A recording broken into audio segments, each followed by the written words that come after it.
네, 반갑습니다. 하준수입니다. 이게 주제가 굉장히 딱딱한 주제라서 힘드시죠? 기지개 한번 펴시고 하시죠. 지금 굉장히 중요한 내용들이다 보니까 또 관심들도 많으시고, 근데 이제 너무 수술하는 부분에 좀 몰입되는 것보다도 국가 전체가 어떻게 하고, 그리고 실제 탄소 중립을 하는 것이 정말 경제에 도움이 되는지 아니면 내 경제를 악화시키는지 좀 궁금한 게 많죠. 그래서 좀 큰 틀에서 그러한 부분이 어떻게 되는지 한번 이번에 짧지만 간단하게 한번 정리를 해봤습니다. 예. 그래서 주제도 탄소 중립과 한국 경제, 10분 동안에 말씀드릴 내용은 아니죠. 한국 경제를 10분 동안에 다 할 수 있으면 나라를 몇 개 세우겠죠. 그래서 그렇지만 큰 흐름에서 어떻게 가는지 한번 보시면 좋을 것 같습니다. 제일 먼저 제가 세 가지 주제로 정리를 했습니다. 첫째는 기후변화와 그리고 탄소 중립이 무슨 관계가 있느냐를 좀 정리를 해봤고요. 두 번째는 우리나라가 탄소 중립이라는 정책을 어떻게 하고 있고 현재 상태에 어디에 와 있는지를 좀 정리를 했습니다. 그 다음 세 번째로는 이러한 탄소 중립 정책을 이행함으로써 실제 경제에 어떤 영향, 효과가 있었는지를 좀 정리를 해봤습니다. 그래서 아직까지 우리가 시행한 지가 좀 짧다 보니까 그런 효과에 대해서 설왕설래가 좀 있는데, 그래도 자료를 좀 보시면 감이 좀 오지 않을까 싶습니다. 다들 많이 아시는 내용인데, 기후현황보고서 2023년에 나왔습니다. 그래서 보시면 해양에서 연간 3분의 1, 즉 약 120일 이상이 이런 온난화 현상이 나타났다고 이야기를 합니다. 그 다음에 뉴스에 많이 나오죠. 북미와 유럽 지역의 빙하가 역대 최저 수준으로 감소했다고 이야기를 합니다. 그리고 가장 최근에 온실가스 419.3ppm, 그래서 산업혁명 이후에 50%, 산업화보다 한 50%가 증가했다고 이야기를 합니다. 근데 숫자가 감이 잘 오진 않죠. 이게 무슨 의미일까 싶은데, 이제 그 영향이 지금 나오는 게 이상기후 보고서가 있습니다. 그래서 22년도에 뉴스에 굉장히 많이 나왔죠. 영천댐이 바닥이 드러날 정도로 강물이 있었습니다. 근데 강물을 겪자마자 홍수 피해가 또 났습니다. 그래서 그러한 게 이미 공식적인 보고로 이어졌고요. 지금 2024년 겪고 계시죠. 5월에 강원도에 눈이 왔다고 했었습니다. 지금 폭우가 굉장히 내리고 있죠. 그래서 이제는 예전에 기후 하시던 분만 쓰던 단어가 있습니다. 극한 호우, 극한 가뭄이라는 단어를 썼는데, 지금은 뉴스에서 극한 호우를 이제 쓰고 있습니다. 그래서 이제 극한이라는 단어가 일반적인 단어가 됐습니다. 그래서 그 정도로 기후 문제가 심각하고, 전 세계적으로 보시면 연간 1조 3천억 달러를 이런 기후로 인해서 경제적 손실이 발생한다고 합니다. 우리나라는 원화로 1조 3천억 원이 2020년에 발생했다고 이야기를 하고 있습니다. 그래서 이제는 기후변화가 단순하게 덥네, 춥네가 아니고 경제적 손실로 왔다라는 게 이제 현재 이야기입니다. 그래서 기후변화 대응을 이제는 해야 된다라고 이야기를 하는 거죠. 그 다음에 이제 최근에 세계 경제 포럼에서 보시면 지구가 겪고 있는 그 위험 요소를 한번 정리를 해봤다고 합니다. 10대 요소를 정리를 했는데 장기와 단기를 했습니다. 그렇게 해봤는데 5개 이상, 장기 측면에서는 6개, 단기 측면에서는 5개 이상이 기후변화로 인해서 문제가 되고 있다, 리스크를 가지고 있다고 이야기를 합니다. 그래서 이 지구적인 리스크가 있다는 것이 이렇게 기후라는 요소가 절반 이상을 차지한다는 말은 이제 우리도 다 기후라는 표현 이전에 탄소 중립, 온실가스 감축이 이제 의무가 됐다고 보실 수 있겠죠. 그래서 그러한 부분, 그 다음 실제 우리나라는 그럼 어떤가 해서 인식조사를 한번 했다고 합니다. 그래서 2022년에 기후보건 대국민 인식조사를 해보니까 대부분 87.4%의 국민들이 기후변화가 문제가 있다라고 인식을 했습니다. 그런데 인식을 했지만 행동에서는 아직 잘 반영되지 않는다는 게 현실이죠. 특히 연세 드신 분이 기후변화를 더 심각하게 느낀다라고 답변하셨는데 왜 그렇겠습니까? 기후 취약 대상이 될 수 있습니다. 그래서 그러한 계층별로도 굉장히 큰 차이는 있지만 기후변화에 대해서 인식을 하고 있다. 그 다음에 21대 국회의원들한테 기후에 대해서 또 설문을 했다고 합니다. 해보니까 실제 기후위기가 정말 중요하냐라고 했더니 80.2%가 중요하다고 이야기를 했답니다. 근데 정책으로 가고 있는지는 한번 돌아봐야 될 것 같고요. 그 다음에 기후위기와 경제위기가 동일하느냐라고 했을 때 99%가 동일하다고 이야기했습니다. 그래서 이제 기후는 경제라고 이제 보시면 되겠죠. 그래서 이제 자꾸 온실가스를 줄이자, 탄소 중립을 하자, 따로게 생각하지 말고 경제적인 측면에서 개선이 필요하다고 다시 볼 필요도 있다는 거죠. 그래서 그러한 것들이 지금 이야기가 되고 있습니다. 그래서 결국 중요한 것은 기후변화 대응이 중요하다라고 보시면 될 것 같고요. 그래서 이제 기후변화 대응하니까 많은 이야기를 오갔는데 딱 두 가지로 요약을 할 수 있습니다. 첫째가 기후변화를 영향을 저감하는 것. 그게 뭐냐면 탄소 중립이고 온실가스 감축입니다. 그 다음에 두 번째, 기후변화에 대해서 영향에 대해서 적응하는 과정이 필요합니다. 적응은 이제 여러분 많이 보는 홍수, 가뭄에 대한 대비 같은 것들이 적응입니다. 그래서 많은 이야기를 하지만 이 두 가지를 어떻게 균형 있게 갈 것이냐가 결국 기후변화에 대한 대응이라고 보시면 될 것 같습니다. 그래서 앞번에도 말씀하셨지만 글로벌 측면에서는 유엔에서는 산업화 이전의 1.5도씨까지만 온도를 더 이상 오르지 않게 하겠다라는 큰 전제를 가지고 있고요. 그러면 그런 온실가스를 줄이는 게 어떠한 방식이냐라고 이야기를 합니다. 그래서 온실가스를 배출하는 설비가 있고 숲과 같이 온실가스를 흡수하는 게 있습니다. 그래서 흡수와 배출을 균형을 맞춰서 제로를 하겠다라는 게 탄소 중립이고 넷제로입니다. 그래서 근데 우리 지금 도시화 속에서 흡수원, 숲을 많이 더 넣을 수 있겠습니까? 없죠. 어렵죠. 그러니까 감축을 하는 겁니다. 그래서 감축 제도가, 감축 정책, 감축 기술 다 필요하다고 보시면 될 것 같고요. 지금 우리나라에서 실제 이제 하고 왔던 온실가스, 국가가 관리하고 있는 온실가스 감축 정책의 변화들입니다. 2015년부터 시작됐다고 보시면 될 것 같고, 근데 2015년에 2030 NDC 국가 감축 목표를 설정을 했습니다. 그 당시는 2030년 예상되는 배출량, 그 BAU라고 합니다. 2030년 예상되는 배출량의 37%를 감축하겠다라고 했는데, 이제 점점 너무 이렇게 예상이 자꾸 바뀌면 목표치도 바꿔질 수가 있으니까 그렇게 하지 않고 2018년에 2030년 NDC 달성을 위한 로드맵 수정을 하면서 2018년 대비 40% 감축하겠다라고 이제 고정을 했습니다. 그래서 2018년, 그럼 실제 이제 우리나라 온실가스 감축 정책의 시작은 2018년부터로 보시면 될 것 같고요. 그래서 이제 온실가스 감축을 하기 위한 로드맵, 다양한 기술 정책, 국가 계획들을 발표했습니다. 근데 지금 보시면 그 계획을 2030년까지 40% 감축하려고 하다 보니까 어떻게 되어 있습니까? 연평균 감축률이 4.1%, 2030년까지 4.1%씩 감축을 해야 된다고 합니다. 그런데 우리보다 먼저 시작한 영국이나 EU 같은 경우는 1990년부터 시작을 했습니다. 그러다 보니까 감축의 그래프가 굉장히 느슨하죠, 경사도가. 우리는 어떻습니까? 굉장히 샤프해졌습니다. 그래서 우리나라에 주어진 탄소, 온실가스 감축, 탄소 중립은 굉장히 급하고 굉장히 부담스럽게 진행해야 된다라는 걸 이제 이야기해 주고 있습니다. 왜? 늦게 시작했습니까? 네.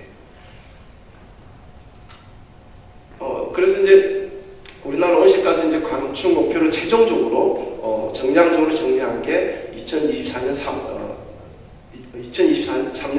4월에 국가 탄소 중립 녹색 성장 기본계획 1차 계획이 수립이 됐습니다. 거기에서 이제 23년부터 30년까지 매년 감축 계획을 수립을 했습니다. 그래서 이제부터 정량적으로 감축을 하겠다라고 했습니다. 그래서 현재 보면 2018년에 우리나라가 약 7억 2,600만 톤 정도 2018년에 배출했습니다. 그걸 기준으로 40% 감축을 체계적으로 하겠다라고 했습니다. 그래서 보시면 저기 빨간색이 있습니다. 그래서 국가 목표가 저렇게 되어 있습니다.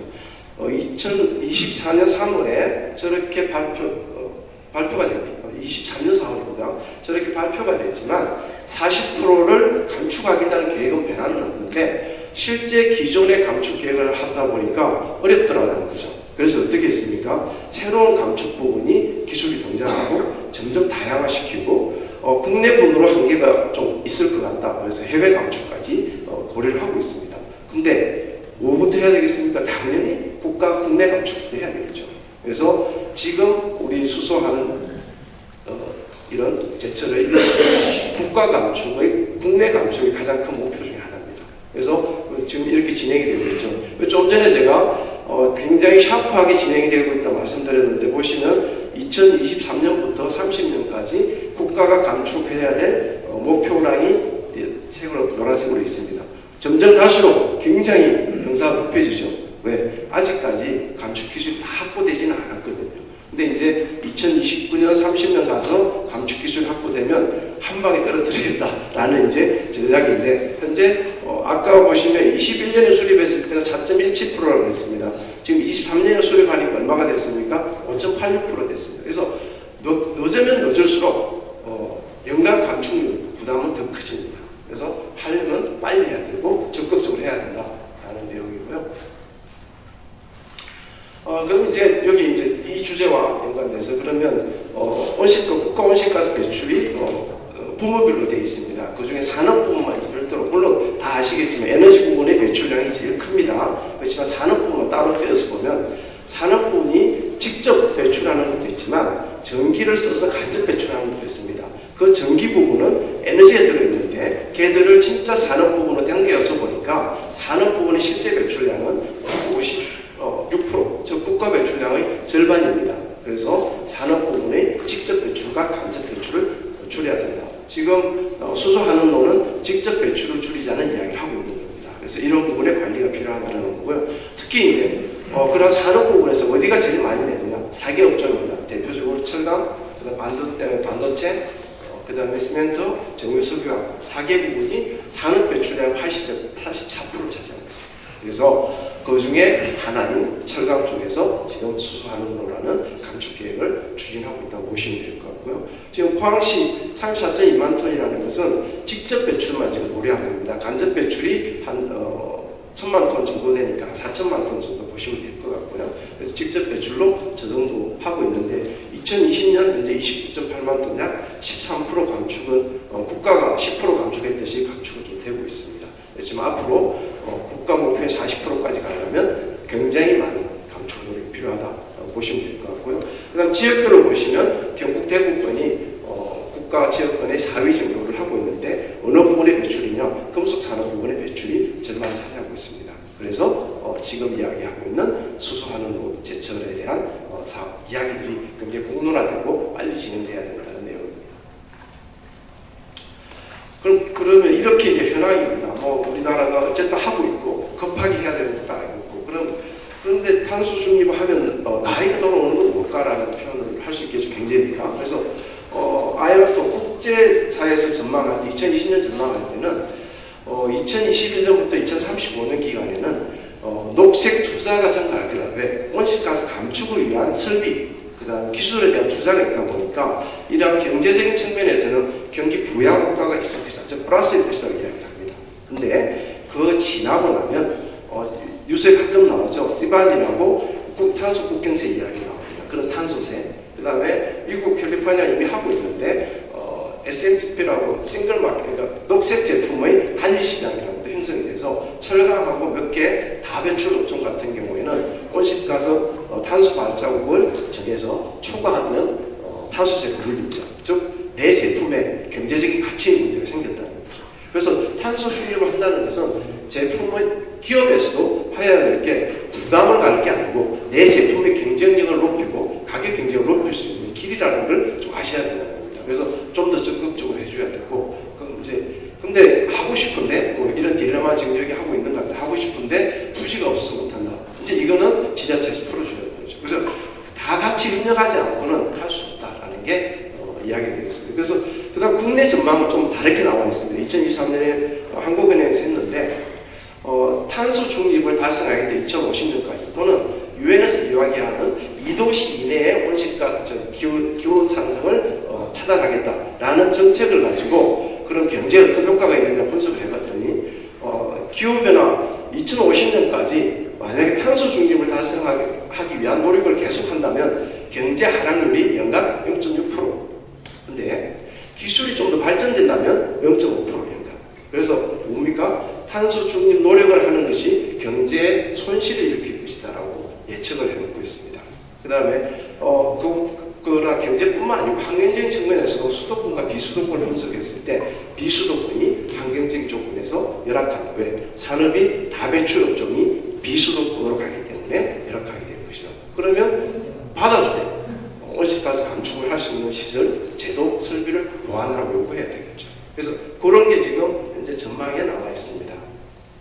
근데 저렇게 전망이 보면 다르죠. 글로벌한 전망이 다르고 우리가 자체한 전망이 다릅니다. 그래서 한번 돌아봤습니다. 우리나라가 2015년에 NDC라는 그 발표를 시작으로 탄소 온실가스 배출 관리를 시작을 했다고 보면 2015년에 배출량은 약 6억 9천만 톤 정도 됩니다. 그 다음에 GDP가 약 1658조 정도 됩니다. 그러면 탄소 중립 이제 정책이 시작이 됐습니다. 그죠? 시행됐고 현재 22년 현재 배출량은 6억 5천만 톤으로 줄었습니다.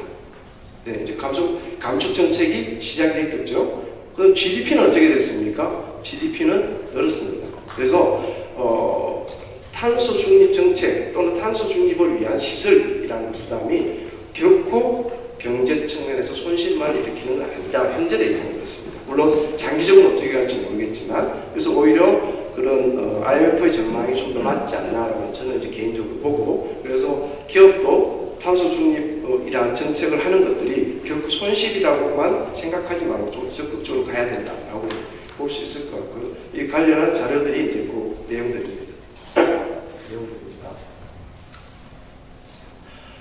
그래서 이제 뭐 좀 전에 잠깐 숫자로 진짜 탄소 중립이라는 정책을 하게 되면 손해냐 이익이냐 잠깐 봤다 그러면 이제 진짜 이익으로 가려면 어떻게 할 것이냐가 이제 필요한 거죠. 그래서 계속 투자만 하나 기업한테 요구할 수도 없는 거고 그래서 지금 이런 이야기가 나오는 게 녹색 경제라는 이제 하도가 등장을 했습니다. 그래서 뭐냐면 산업 부분에 온실가스 배출을 이제 감소시키는 것이 결국은 탄소세에 대응할 수 있는 이런 경제적 효과를 가져갈 것이고 그러한 것을 하기 위해서는 국가도 그다음 지자체도 새로운 정책이 필요하다. 어떻게 지금 보시면 환경과 경제 양립을 위한 정책 대표적으로 녹색 경제라고 많이 이야기를 하죠. 그래서 환경도 살리면서 경제도 살릴 수 있는 정책이 필요하다.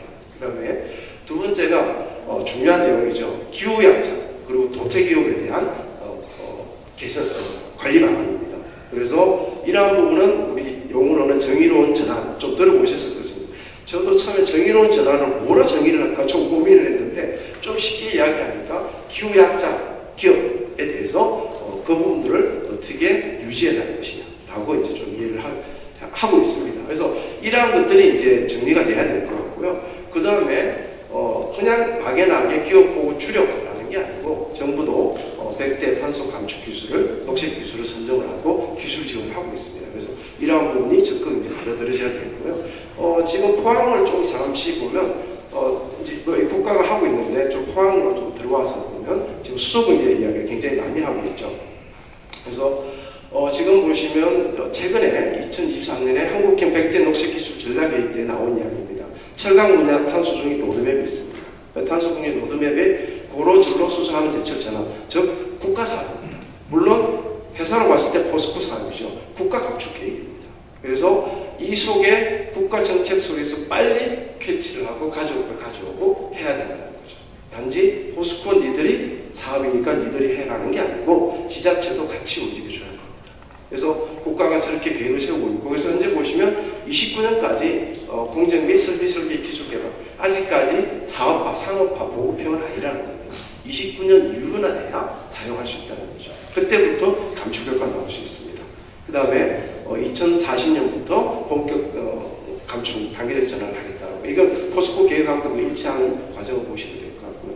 그 다음에 이제 제1차 수소경제 이행 계획이 있습니다. 2021년에 수립이 됐는데 보시면 2030년까지 수소소유량 약 400만 톤 계획 잡고 2050년까지 약 3천만 톤 계획 잡혀 있습니다.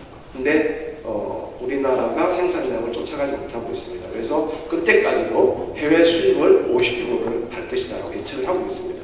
그러면 이 시장에 빨리 들어갈 수 있는 방법은 이 지역의 수소 생산, 저장, 유통의 공급망을 빨리 형성하면 그만큼 경제적인 이점도 가져올 수 있다는 이야기가 되겠죠. 그래서 현재 그렇게 진행이 되고 있습니다. 그래서 제가 뭐 한 개 제안이 제철산업 중심의 포항 특성을 고려해서 수소 경제 중심을 빨리 지역화하는 것도 괜찮을 것 같다라고 이제 말씀드리고 그 대신 잘 안 넘어가서 그래서 실제 이제 우리나라에서 아직까지 시작한 지 얼마 안 되다 보니까 과연 이런 경제 효과가 있느냐를 잘 판단할 수 있는 자료가 없다 보니까 국내 자료를 많지 않고 제가 이제 영국이 1990년부터 했으니까 영국에서 최근에 보고된 자료를 한번 보니까 자, 진짜 탄소 중립 산업이 이익이 되느냐라고 이제 봤는데, 탄소 중립 산업 인력의 인건비 비용이 샐러리가 지금 일반 직군의 평균보다도 한 16%더 높더라고 이야기를 합니다.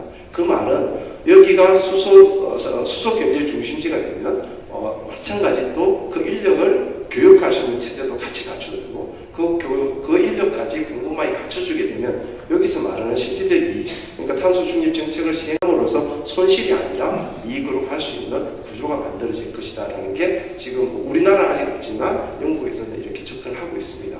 그 대신 뭐가 필요합니까? 지자체가 산업하고 협력하고 교육제도까지 같이 가져야 된다는 거죠. 그래서 그냥 움직여서 되는 건 아니고 현재는 뭐 시간도 짧고 하기 때문에 뭐 지자체, 민간, 기업 다 같이 서로 공유를 하면서 정책을 만들어가는 또는 기술 보급해가는 과정이 필요할 거라고 봅니다. 예, 이상입니다.